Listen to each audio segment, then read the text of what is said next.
The question is, how do you differentiate the utility of behavioral / psychotherapeutic treatments for conditions like depression versus medical treatments? Okay, so the first thing I would say is, don't underestimate the utility of medical interventions. Depression is a catastrophe. It carries with it a very high suicide rate. And it also levels people out, and it's really hard on their families. And so, and it's physiologically extraordinarily damaging. And so, if you're in a depressive state and it's severe, you can try an antidepressant. You'll know in a month if it works. If it works, well, maybe it'll help you get your life together. Like we could say, well, maybe you're depressed because your life isn't very well together. Could be. Sometimes people are depressed, their life is just, it isn't fine, because no one's life is fine. Everyone's life is a tragedy. But sometimes people have their lives in order as much as you could expect anyone to have. They have friends, they have an intimate relationship, they have a career that they like, you know, they're qualified, industrious people working hard on what they're doing and really playing a minimum number of games with themselves, and they're terribly depressed. Antidepressant, man, sometimes that will just fix it. And so hooray, like you're a biological entity. If there's something out there that can help you strengthen yourself so that you can prevail, great. And you know, people, you hear everyone takes antidepressants, you know, everyone's taking them. It's like no one takes those bloody things without serious consideration. Half the time I spend with my clients who are depressed is often the 2 years long attempt to get them to tentatively try an antidepressant, because they're so guilty that they're relying on an external crutch to sort out their lives that they can't even tolerate it. But you know, I say, well look, man, what if you had diabetes? You're not going to take your insulin? It's like you got stressed, you blew out at your weakest point. That's what happens when you get stressed. If there's something out there that might help you, it's like, try it, for God's sake. You'll know in a month, and you just stop if it doesn't work. Now, having said that, you want to do a multidimensional analysis. It's like, well, do you have any friends? Do you have an intimate relationship, or are you pursuing one? Do you have a reasonable career? Are you as educated as you are intelligent? Do you have something useful to do with your time outside of work? Do you have a drug or alcohol problem? Are there other behavioral issues like sleep dysregulation and lack of eating that are contributing to the pathology? You want to differentiate all of that, and wherever you can make a behavioral intervention, so much the better. But sometimes too, you're dealing with people whose lives are so wrecked that they don't even know where to start. They're different than the ones who have everything in order, say. And you say, well, try this, man, maybe you won't cut your throat in the next month, because if you're dead, it's going to be hard to work with you. And medical interventions, anything. If you're sick, you do what is necessary to get better, and you leave your pride behind if you have to. And that says nothing about the utility of the behavioral interventions. You want to hit the problem with everything you have at your disposal. But some antidepressants, especially for people whose lives are together and who are depressed, antidepressants can be absolutely miraculous. So, you know, when you hear about the clinical evidence in their favor being iffy, and that's partly because the diagnosis of depression isn't very well formulated. It's very different to have a terrible life than to be depressed.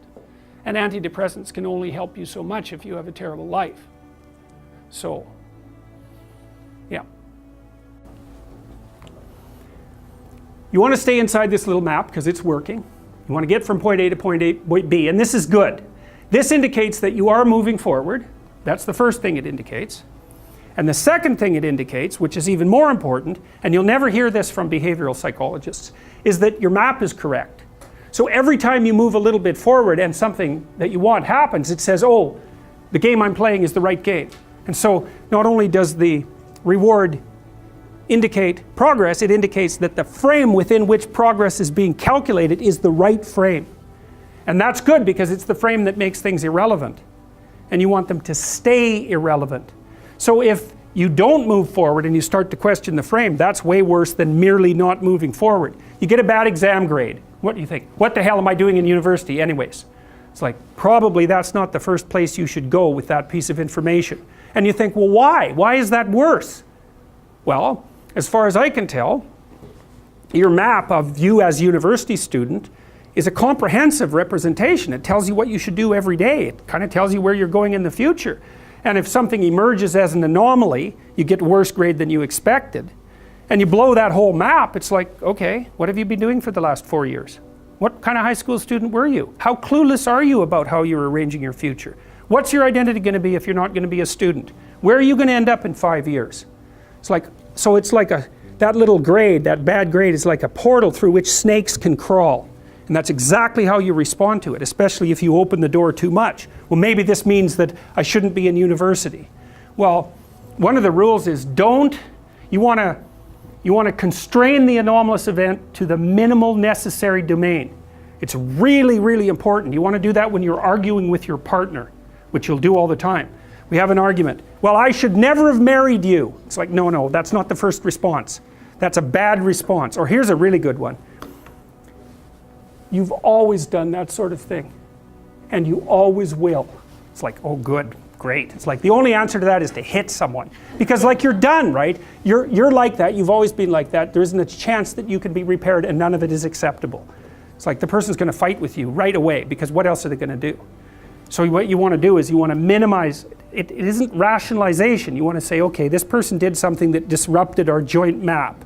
Okay, what's the smallest possible thing they could do to put it back together? And you have to know.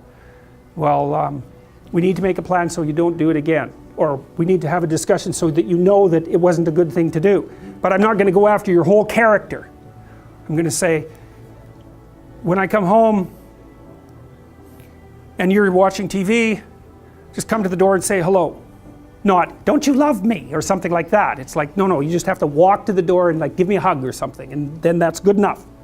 And so then the other person might be able to tolerate that much corrective information, maybe, if you're kind of nice about it, and you also understand that they're probably going to have something equally horrible to say about you in the next 15 minutes because you're going to do something stupid. So you don't want to open the door so that every possible snake comes crawling through, because that's a pathway to depression. And you actually see that happening in depressed people, is that every small event produces a cascade through their entire value system, and they end up saying, well, that's just another reason that I should jump off a bridge. And they really see it that way. It's really awful because they've got no defenses. It's like, well, I didn't do so well in this course. It's like I'm going to get a bad mark in the exam. I'm going to get a bad mark in the course. That's going to screw up my ability to finish my degree. I'm never going to get into the field of my choice. It's just another piece of indication that I'm useless and that life isn't worthwhile. Bang, I'm going to jump off a bridge. And if you're really depressed, it's like each of those things hits you with the certainty of truth. It's really not good. And so you want to be careful. You want to be careful about walking down that pathway when you make a mistake. You think, okay, what's the narrowest framework of interpretation within which I can understand this that will require minimal behavioral change to decrease the probability that it will happen again? It's mental hygiene, fundamentally. Yes? When you say that these frames are scalable, yeah, there's multiple at the same time? We'll get to that. We'll get to that. That is the next question. It's because they don't exist in isolation. So, and that's another thing frequently when you hear behavioral accounts of cognitive processes, they generally only focus on as if it's an isolated thing. It's not. It's scalable. It's scalable a bunch of ways. It's scalable temporally, because what you do now is associated with what you'll do tomorrow, and that with what you'll do next week, and so forth. So it has to be scalable temporally. And it's also scalable socially, right? So it has an effect on you, that has an effect on your family, that has an effect on the community, and so forth. And so you don't want to it's very difficult to think through the effect of your action on all those scaling levels simultaneously, but you have mechanisms that allow you to do that. And see, I think that the sense of, let's assume that you're not lying to yourself constantly, so your head isn't full of chaos and garbage, and you have reasonable relationships with people in the world. I think that, and this is leaping way ahead, I think that your sense of meaningful engagement with what you're doing is the psychophysiological marker that you're acting in a way that takes all of the stacked representations into account simultaneously. Because you're trying to figure out where you are. And you might think, well, that means where I am in this room. But look, this room is not a simple thing, right? It's nested. It's a subset of the university. That's a subset of society. It's a subset of your life. The room is a complicated thing. And you need to figure out where you should be in the room. And you can't do that surely with perception, because all you see is me and some of the wall, right? You got this little narrow portal, and so you can't really rely on your perceptions to orient you. But you do orient yourself, and I think what you do is it's engagement. It's like, does this seem meaningful and deep and engaging? Yes. Then it's an indication that it's serving multiple masters simultaneously. So maybe both socially and also temporally. And so I think the sense of meaning is actually an instinct that orients people in time and space. It's not an epiphenomena. It's the most fundamental form of perception. And that's the only optimistic thought that I've ever been able to derive from psychology. Is that actually could be true. It could be that the sense of meaning is an orienting reflex. And that would be wonderful if it was true, because it would make it real, and it's one of the devastating elements of nihilism is something like, well, who the hell cares what you're doing? What difference is it going to make in a million years? It's like your sense of meaning is just an illusion. You're a limited creature in a limited place, and nothing you do really matters. It's like, that's a powerful argument, especially if you're an objective materialist and a reductionist. It's a killer argument, but it looks to me like it's wrong. It's actually wrong, because meaning looks to me like it's an actual phenomenon. It does say that you're positioned properly between chaos and order, or something like that. It's real. So we'll see. We're going to develop that argument, because if it's real, you want to know that, because it gives you something to stand on. Maybe it's as real as pain, but it's not pain. It's something positive, and you need something positive that you can rely on. All right, and the psychoanalysts, I think, err too much on the side of the subject. They tend to think that too much of you is inside of you, and too little of you is outside of you. And part of the reason I believe that is because of my clinical experience. I love the psychoanalysts, man. They're brilliant, they're deep. They grapple with real problems, like with the problems. When people have real problems, and I mean profound problems, they're really profound moral problems. They're problems of good and evil, really. There are things going on in their family that are so terrible that they're sometimes fatal. Lie upon lie upon lie upon lie for decades and decades and decades. It's awful.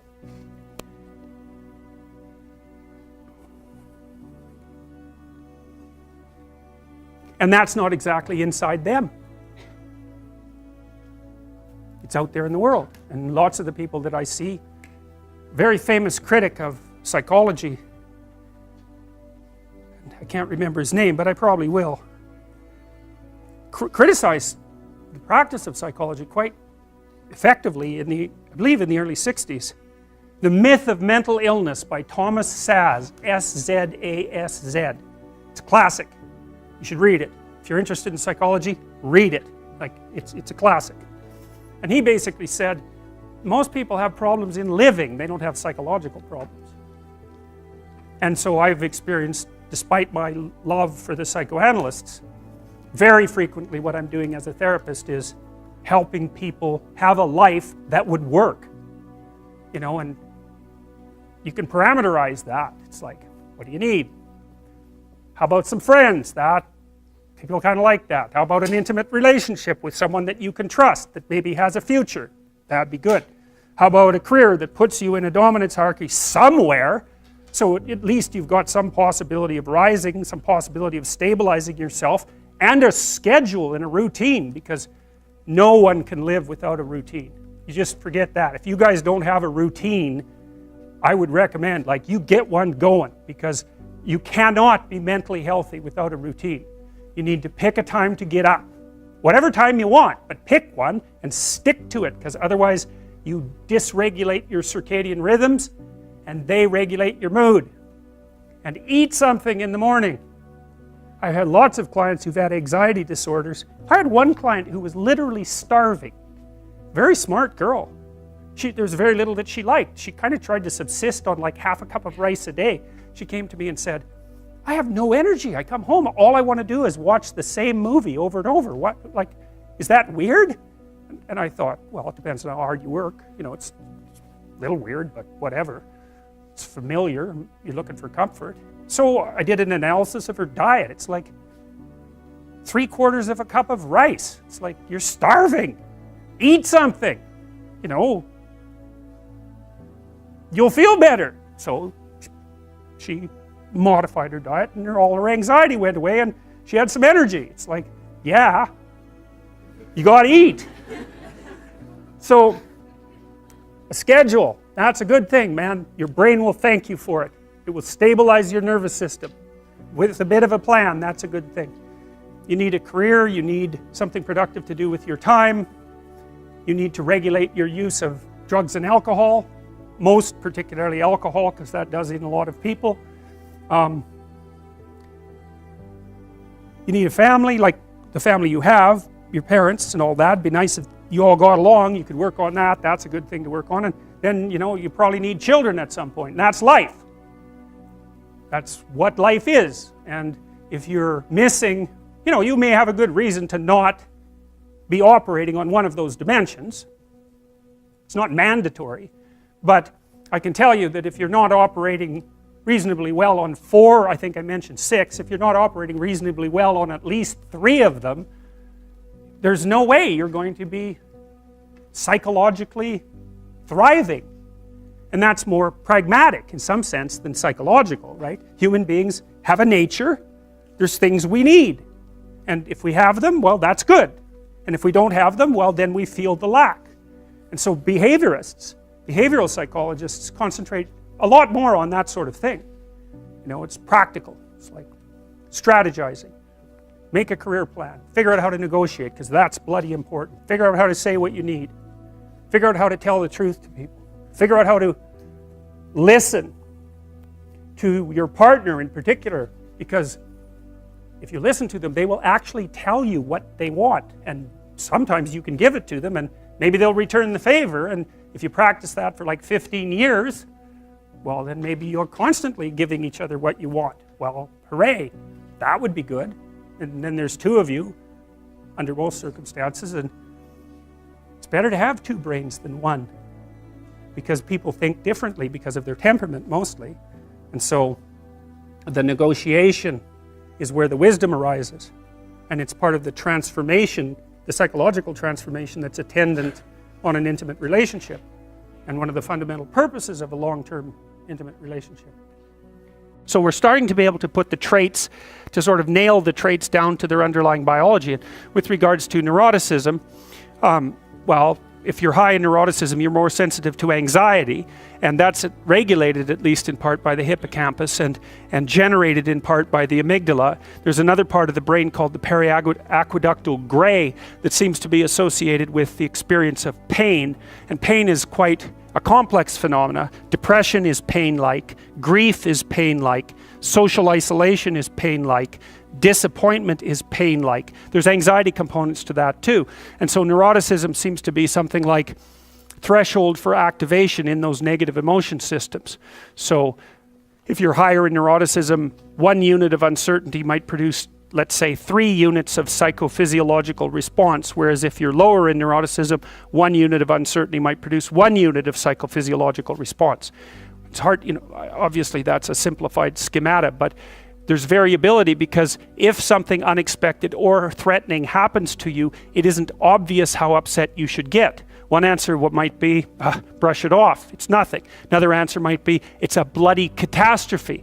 And often when something uncertain or threatening occurs, you don't have enough information at your disposal to make a full determination of the potential import of the circumstance, especially if it's uncertain. And so then you have to guess at how upset you should be, and where you are on the normal distribution with regards to trait neuroticism, say, that sort of determines what your guess on average is going to be. So, you know, the other, with conscientiousness, say, you might say, well, how hard should you work? Well, that's a really difficult question. If you're going to die tomorrow, and then you probably shouldn't work very hard today at all. So one thing you might say is that the degree to which you should work hard is dependent on your assumptions about the stability of the future. We actually know this to be true, because if you put people in wildly uncertain circumstances, they discount the future, which is exactly what you should do, right? It only makes sense to store up goods for future consumption if the future is likely to be very similar to the past and the present. You need a stable society for that. And conscientiousness only works in a stable society, because all you do otherwise, if you're piling up goods, which is kind of what conscientious people do, is leaving them there for the criminals to take, or waiting for the next chaotic upheaval to wipe out everything that you've stored. And so even conscientiousness is a kind of guess. Hardworking people say, well, you know, sacrifice the present for the future. That's great, as long as the future is going to be there and you can predict it. But if it's not going to be there and it's unpredictable, then the right response is take what you can take right now while the getting's good. Now, you know, obviously there are troubles with that too, and I'm speaking, you know, I'm offering rough rules of thumb, but I'm trying to provide you with some indication of how and why these difference in value structures exist, because they're applicable in different environments. You know, sometimes in a dangerous social environment, it's not obvious that being an extroverted person is a good idea, because extroverted people, they stand out, especially if they're extroverted and creative, right? Because not only are they noisy and dominant and assertive, they're also colorful and flamboyant and provocative. What happens to people is that as they move towards zero, positive feedback loops get set up so they're more likely to hit zero. And as they move away from zero, positive feedback loops get set up so that they're increasingly more likely to move away from zero. So here's an example. Let's say you're not doing too bad, so maybe you're in the middle of the normal distribution, then you lose your job. Okay, and let's say you're a conscientious person. And we could say, just for the sake of argument, that you lose your job because of mass layoffs in your company. So it has nothing to do with you. It's fundamentally, it's just like luck of the draw, basically. But then what happens to you? Well, if you're conscientious, you're gonna go after yourself pretty hard. So you're gonna, and especially if you're also high in neuroticism, it's gonna depress you to lose your job. And maybe you're in a situation where you just, for one reason or another, you don't have that many other opportunities. Now, maybe you should have looked for them, but maybe you're in a depressed strata of the economy, or you're geographically located somewhere that makes moving difficult, or so on and so forth, you know. So, but you lose your job and then you start to get depressed because of that. Well, then as you start to get depressed, you know, it decreases the probability that you're going to look for a job, but it also maybe starts to put stress on your family, and it also starts to decrease the probability that you're going to engage in positive social interaction. So now not only are you unemployed and suffering from economic stress, but your marriage is starting to suffer, and you're starting to isolate yourself from your friends. And then of course, as your marriage suffers and the stress builds up, then that's going to make you more depressed, and that's going to keep you even farther away from your friends, and that's going to decrease the likelihood that you're going to have enough positive emotion and enthusiasm to look for another job. And then, you know, maybe you want to add a bit of a drinking problem to that just for fun, and you can see that you can get a spiral going that's just taking you down, right? And it's all sorts of things, because lots of times people conceptualize, let's say, you know, you're an unemployed guy and you go to counseling and you get a diagnosis of depression. And the thing about a diagnosis of depression, it's sort of like the assumption is there's something gone wrong with your psychological structure. It's like if you're unemployed and you're depressed, it isn't obvious at all that the problem is in your head. You know what I mean? It isn't even obvious that it's a psychological problem. It's just a problem, and problems can take you out. And so you know, if you're unemployed and you're under economic stress and your marriage is starting to shake and you're isolating yourself from your friends and you're less likely to be motivated to go look for a job, you can sort of think about that as a depressive spiral, but you can also think of it as a conspiracy in some sense of external forces that are auguring you into the ground. And we don't tend to conceptualize psychological disorders that way, but we should, because lots of times when people are suffering from something that you could describe in psychological terminology, and depression is a very good example of that, it isn't obvious that there's something wrong with them psychologically. Often they just are in trouble. And there isn't a category in psychological diagnosis for client in serious trouble. But my experience has been almost without exception that the people that come to see me because something's gone wrong with their life, not because they have a psychological problem. Now you could say, well, their psychological inadequacies, such as they might be, are interfering with their ability to recover, or maybe even served as precursors to increase the probability of the catastrophe. And so a well-functioning personality has all the micro routines in place. That's actually something that you help people with if you're a behavioral therapist, because one of the things you assume if you're a behavioral therapist is that sometimes the reason people aren't doing things is because they don't know how. Sometimes maybe the person's depressed but potentially high functioning. They got all the damn micro routines. They're well socialized. They're just dormant. You got to get them awake again and implementing them. But sometimes you get someone in your practice, say, who's just been neglected like you cannot believe, right? The parents never paid any attention to them, or maybe just punished them every time they did something good. That's really fun. And then, they didn't make friends, and so they're really, really vague and poorly articulated. And so then what you do is you work at the bottom of the micro routines and get them to practice building up all these little attributes that they didn't build up. And one of the things you can think about in terms of character development is, so now maybe you understand something about your own personality. You might say, well, what could you do to improve your personality? And the answer is develop some of the micro routines on the other side of the personality distribution. So if you're disagreeable as hell, maybe you could start learning how to do nice things for people.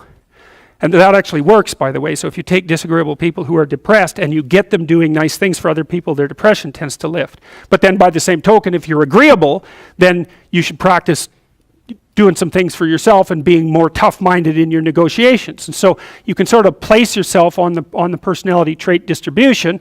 You're extroverted. It's like, okay, man, learn to spend some time with yourself, right? You're low in openness. Well, try reading a book that's outside of your sphere of interest now and then. If you're conscientious, well, you should probably learn how to relax occasionally, and so forth. So I think partly what you're doing as you're developing your personality is not moving the mean much, the average, where you're located, but you're extending the standard deviation so that you're a bigger bag of tricks than you were before. And I think you can practice that consciously. It's like, you're hyper-orderly. It's, well, get a dog, Dogs are messy, horrible things, It's just what you need if you're hyper-orderly, because they're going to leave hair everywhere and force you to live with it. And so, so this is sort of you, right? This is your personality. It's this collection of subroutines that you've turned into a hierarchy, and then there's something at the top of it, and that's a big question. Like, what the hell should be at the top of the hierarchy? Because that's the ultimate question of unity. And the clinicians would say, well, it's the self-actualized person, or it's the self, or something like that. That's the implicit and perhaps explicit ideal that you're aiming for. And you might say, well, does such a thing exist? And I would say, well, do you admire people?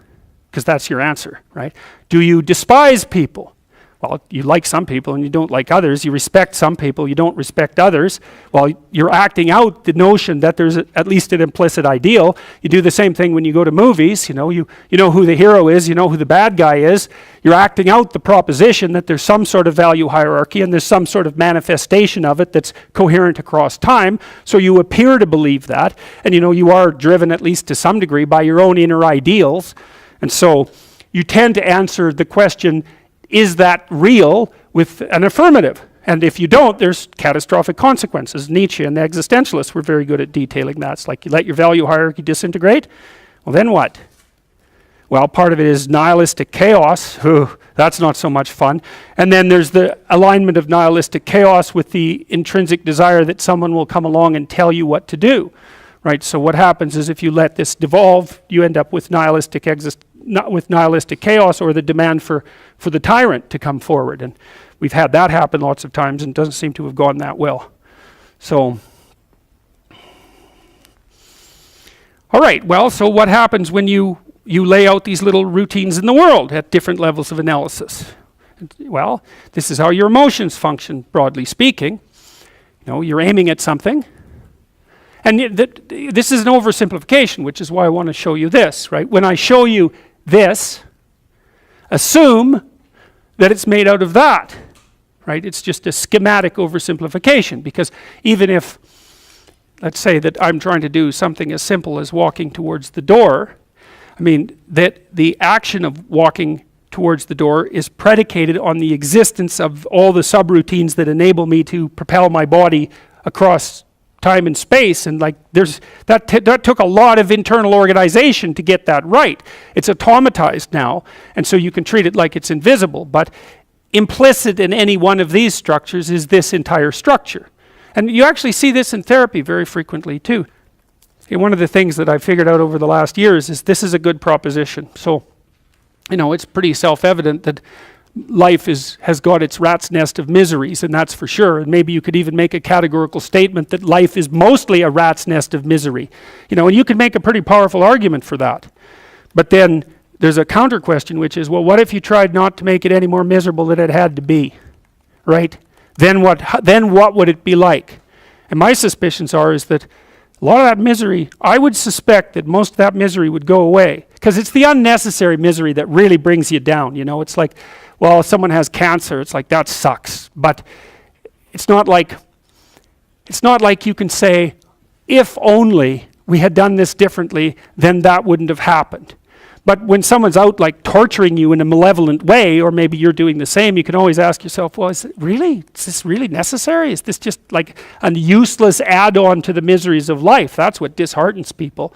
And so even in your own life, if you aren't suffering from self-imposed misery, and you're only suffering from inescapable misery, maybe you could handle that, and you could survive, you could bear it, and even maybe without becoming irredeemably corrupt. And so the goal would be, well, yeah, life is a rat's nest of miseries, and maybe it has no ultimate meaning. We could say that if we're feeling particularly pessimistic, but it still leaves one question open, which is, if you didn't do everything you could to make it worse, how good could you make it be? And the least answer is, well, it could be tragedy, but maybe not hell. And I think that's right. I really believe that. That's the most pessimistic, proper statement. The worst case outcome, in the worst of all possible worlds, is that your life could be tragic, but not hell. And that's a lot better than hell, right? And you think, I could give you an example of the difference. You're at your mother's deathbed. Well, that's tragedy. Here's another scenario. You're at your mother's deathbed, and you and all your idiot siblings are arguing. Well, that's the difference between tragedy and hell. And you might be able to tolerate the first circumstance, and maybe it would even bring you closer together with your family members. The second one, no one can bear that. You walk away from a situation like that sick of yourself and sick of everything else too. And it's often the case that tragic circumstances bring out the dragons, because the stress is high and all those things that people haven't dealt with, they don't have the energy to repress, and all the bitterness comes pouring forward. It's like, seriously, man. So that's actually it's a rough lesson, but it's a good hallmark for figuring out whether or not you've got yourself adjusted properly, and in relationship to your siblings. It's like, if you were all gathered around the bed of someone close who was dying, could you manage it? And if the answer is no, it's like, well, put your life together, because it's going to happen. And you should be the person who's there that can do it, and do it properly. And then maybe you'd find that it isn't the sort of thing that will undermine your faith in life itself. And I've seen both of those situations, ugly situations, murderously ugly situations. And then they're opposite, where people have had terrible things happen to them as a family, and they pull together and they rebuild their damn ship and they sail away. And so that seems to me to be a lot better. That makes you Noah when the flood comes, right? Well, okay, so the same thing. The question emerges, well, who are you? Well, you could say, you're this plan. That's how people usually identify. Maybe they have no plan at all and they're just in chaos, right? That's like being in the belly of the beast. They're nihilistic in chaos. They have no plan. They're just chaos itself. And that's a very dreadful situation for people to be in. Or maybe they conjure together a plan. That's their identity. It's kind of fragile and they're holding on to that with everything they've got. It's their little stick of wood that they're floating in the ocean, clinging to. And so they're identifying really hard with that plan. That's what happens when you're an ideologue, is that you're identifying really hard with that plan. The problem is something comes up to confront it. Well, how do you act? Well, you can't let go of the plan because you drown. Then you cling to it rigidly. Well, that's no good, because then you can't learn anything. And then if that's you're a totalitarian, you're not going to learn anything. You're going to end up in something that's close enough to hell so that you won't know the difference, and you might drag everyone along with you. And that's happened plenty of times, right? It's the whole story of the 20th century. It happened over and over and over. And it happens in people's states. It happens in their business organizations. It happens in their cities. It happens in their provinces. it happens in their states, and it happens in their psyches, all at the same time. You can't blame the manifestation of that sort of thing on any of those one levels. It happens when a society goes down that way, it goes down everywhere at the same time. It's not the totalitarians at the top and all the happy people striving to be free at the bottom. It's not that at all. It's totalitarianism at every single level of the hierarchy, including the psychological. And so you don't want to be the thing, you don't want to be in chaos, that's for sure, but you don't want to be the thing that clings so desperately to the raft that you can't let go when someone comes to rescue you, right? You don't want to be that. So then you think, well, exactly what are you? You're not the chaos, you're not the plan. Maybe you're the thing that confronts the obstacle. And I would say that's the categorical lesson of psychology insofar as it has to do with personal transformation. Because that's what you always teach people in psychotherapy. I don't care what sort of psychotherapist you are. You're always teaching them the same thing. You're the thing that can, you're not the plan. You're the thing that can confront the obstacle to the plan. And then when you know even further that the obstacle is not only an obstacle but opportunity itself, well then your whole view of the world can change, because you might think, well, I've got this plan, something came up to object to it. It's like, it's possible that the thing that's objecting has something to teach you that will take you to the place where you develop an even better plan. And it's a nice framework to use. It's like, are you so sure that this is a problem? Is that the only way that you can look at it? Or is it an opportunity? I mean, I'm not trying to be, naively optimistic. There are some things that's pretty hard to extract gold from some dragons, and maybe the death of a family member is a good example of that. But even in a situation like that, I can tell you that it's an opportunity for maturation, that's for sure. And the thing is, you might say, well, it's pretty miserable to be digging for gold when someone's falling into the grave. Well, if they really love you, first of all, that's what they'll want you to do. And second, you're going to make their death a lot more palatable experience for them if you're someone who can be in the room and be helpful instead of be, quivering in the corner and feeling that the entire world is collapsing in on you. I mean, that's another. You want to be the useful person at the funeral. How's that for a goal? That's a good goal, man. You know that you've got yourself together in a situation like that because you're going to be at them. And maybe you want to be the person on whose shoulder people cry. That'd be a good goal. And it's kind of, I don't like being naively optimistic, so when I tell you to get your life together, I'm not going to say roses and sunshine. It's like, that's pablum for fools. But it really is something to be the reliable person at a funeral. There's this idea in Jungian psychology called the circumambulation. And Jung had this idea that you had a potential future self, which would be in potential everything that you could be. And that it manifests itself moment to moment in your present life by making you interested in things. And the things that you're interested in are the things that would guide you along the path that would lead you to maximal development. Now, it sounds like a metaphysical idea or a mystical idea even, but it's not. It's not. It's a really profoundly biological idea. The idea is something like, well, you're set up so that you're automatically interested in those things that would fully expand you as a well-adapted creature. Well, there's nothing radical about that idea. What else could possibly be the case? Unless there's something fundamentally flawed about you, that is what the situation would be. It's kind of interesting to think about how that would be manifest moment to moment, but the idea is something like, well, your interest is captured by those things that lead you down the path of development. Well, that better be the case. Okay, so that's fine. And so there's some utility in pursuing those things that you're interested in. That's the call to adventure, let's say. And the call to adventure takes you all sorts of places. Now, the problem with the call to adventure is, like, what the hell do you know? You might be interested in things that are kind of warped and bent. And often it's the case that when new parts of people manifest themselves and grip their interests, say, they do it very badly and shoddily. And so you stumble around like an idiot when you try to do something new.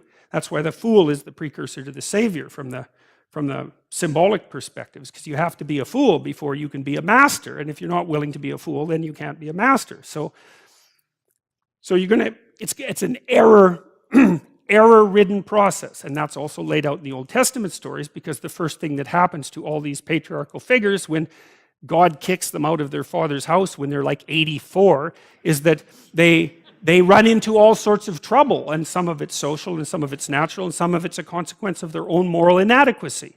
So they're fools. But the thing that's so interesting is that despite the fact that they're fools, they're still supposed to go on the adventure, and that they're capable of learning enough as a consequence of moving forward on the adventure so that they straighten themselves out across time. And so it's something like this. So this circumambulation that Jung talked about was this continual, we'll return to this continual circling in some sense of who you could be. You might notice, for example, that there are themes in your life. You know, when you go back across your experiences, you see you kind of have your typical experience that sort of repeats itself. And there might be variation on it, like a musical theme, but it's like you're circling yourself and getting closer to yourself as you move across time. That's the circumambulation. Now, you remember that for a sec, because we'll go back to it. Okay, so imagine that something glimmers before you. It's an interest that's dawning, and you decide, well, first of all, you're paralyzed. You think, well, how do I know if I should pursue that? It's probably a stupid idea. And the proper response to that is, you're right, it probably is a stupid idea, because almost all ideas are stupid. And so the probability that as you move forward on your adventure that you're going to get it right the first time is zero. It's just not going to happen. And so then you might think, well, maybe I'll just wait around until I get the right idea, and which people do, right? So they're like 40-year-old, 13-year-olds, which is not a good idea. And so they wait around until it's waiting for Godot, until they finally got it right. But the problem is you're too stupid to know when you've got it right. So waiting around isn't going to help, because even if the perfect opportunity manifested itself to you in your incomplete form, the probability that you would recognize it as the perfect opportunity is zero. You might even think it's the worst possible idea that you've ever heard of anywhere. Highly likely. Highly likely. So you have, Nietzsche called that a will to stupidity, which I really liked. So, because he thought of stupidity as being, you know, you have to take it into account fundamentally and work with it. And so you can take these tentative steps on your pathway to destiny, and you can assume that you're going to do it badly. And that's really useful, because you don't have to beat yourself up. It's pretty easy to do it badly. But the thing is, it's way better to do it badly than not to do it at all. And that's the continual message that echoes through these historical stories in Genesis. It's like, these are flawed people. They should have got the hell out of their house way before they did. And they go out and they stumble around in tyranny and famine and self-betrayal and violence. But it's a hell of a lot better than just rotting away at home. And that's great. So that's good. And so why is that? Well, okay, so you start your path and you think that you're heading, you know, towards your star. And so you go in that direction. And then, because you're here, the world looks a particular way, but then when you move here, the world looks different, and you're different as a consequence of having made that voyage. And so what that means is that now that thing that glimmers in front of you is going to have shifted its location, because you weren't very good at specifying it to begin with, and now that you're a little sharper and more focused than you were, it's going to reveal itself with more accuracy to you. And so then you have to take it's almost like a 180-degree reversal. But it isn't, because, you know, you've gone this far, and that's a long ways to get that far. But that's a lot farther than you would be if you just stayed where you were, waiting. And so it doesn't matter that you overshoot continually, because as you overshoot, even if you don't learn what you should have done, you're going to continually learn what you shouldn't keep doing. And if you learn enough about what you shouldn't keep doing, then that's tantamount at some point to learning at the same time what you should be doing. So it's okay. So it's like this. Now, what's cool about it, though, I think, is that as you progress, the degree of overshooting starts to decline, right? And that we know that there's nothing hypothetical about that. As you learn a new skill, like even to play a song on the piano, for example, you overshoot madly. You're making all sorts of mistakes to begin with, and then the mistakes, they disappear. There's a great TED talk, I think it was, about this guy set up a really advanced computational recording system in his home and recorded every single utterance his young child made while learning to speak. And then he put together the child's attempts to say certain phonemes and put them in a list, and you can hear the child deviating madly to begin with, and then after hundreds and hundreds of repetitions just zeroing right in on the exact phoneme. So, you know, you might not know this, but when kids babble, because they start babbling when they're quite young, they babble every human phoneme, including all sorts of phonemes that adults can't say. And then they die into their language, so that after they learn, say, English, then there's all sorts of phonemes they can no longer hear or pronounce. But to begin with, it's all there, which is really quite interesting. But so as they learn a particular language, they zero in on the proper way to pronounce that, and their errors minimize. And every time you learn something, that's how it is. And that's really useful to know too, because it means that it's okay to wander around stupidly before you fix your destination. Now you see that echoed in Exodus, right? Because what happens is that the Egyptians, or the Hebrews, escape a tyranny, which is kind of whatever you do personally and psychologically when you escape from your previous set of stupidly held and ignorant and stubborn axioms. It's like, away from that tyranny. It's like, great, I freed myself from that. Well, then what? Well, you think, well, now I'm on the way. It's, no, you're not. Now you're in the desert, where you wander around stupidly, you know, and worship the wrong things until you finally organize yourself morally again and head in the proper direction. So that's worth knowing too, because you think, well, I got rid of a lot of things, baggage, excess baggage that I didn't need in my life, and now everything's okay. It's like, no, it's not. You've got rid of a whole set of scaffolds that were keeping you in place, even though they were pathological, and now you have nothing. And nothing actually turns out to be better than something pathological, but you're still stuck with the problem of nothing. And that's, well, that's exactly why Exodus is structured the way that it is. It's that you escape from a tyranny. It's, hooray, we're no longer slaves. Yeah, well, now you're nihilistic and lost. It's not necessarily an improvement. But it is see, it's also useful to know that, because you can also be deluded into the idea that, imagine that you're trying to become enlightened, which might mean to turn all those parts of you on that could be turned on. You think, well, that's just a linear pathway uphill. You know, it's just from one success to another. No, it's not. It's like, here you are and you're not doing too badly, and the first step is a complete bloody catastrophe. It's worse. And then maybe you can pull yourself together and you hit a new plateau, and then that crumbles and shakes, and bang, it's worse again. And so, because part of the reason that people don't become enlightened is because it's punctuated by intermittent deserts, essentially, by intermittent catastrophes. And if you don't know that, well, then you're basically screwed, because you go ahead on your movement forward and you collapse and you think, well, that didn't work, I collapsed. It's like, no, that's par for the course. It's not indication that you failed, it's just indication that it's really hard. And that when you learn something, you also unlearn something. And the thing you unlearned is probably useful, and unlearning it actually is painful. You know, let's say if you have to get out of a bad relationship. It's like there isn't any relationship that's 100% bad. And so when you jump out of it, well, maybe you're in better shape, but you're still lonesome and disoriented, and you don't know what your past was, and you don't know what your present is, and you don't know what your future is.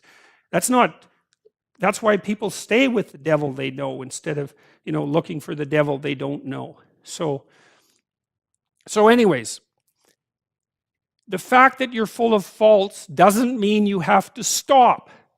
And thank God for that. That's a really useful thing. And the fact that you're full of faults doesn't mean that you can't learn. And so you can posit an ideal, and you're going to be wrong about it, but it doesn't matter, because what you're right about is positing the ideal and moving towards it. If the actual ideal isn't conceptualized perfectly, well, first, surprise, surprise, because like, what are you going to do that's perfect? So it doesn't matter that it's imperfect. It just matters that you do it and that you move forward. So that's really positive news as far as I'm concerned, because you can actually do that, right? You can do it badly. Anyone can do that. So that's useful. Okay, so like if you were an efficient person, you would have just done that. But you're not. But who cares? You know, you still end up in the same place.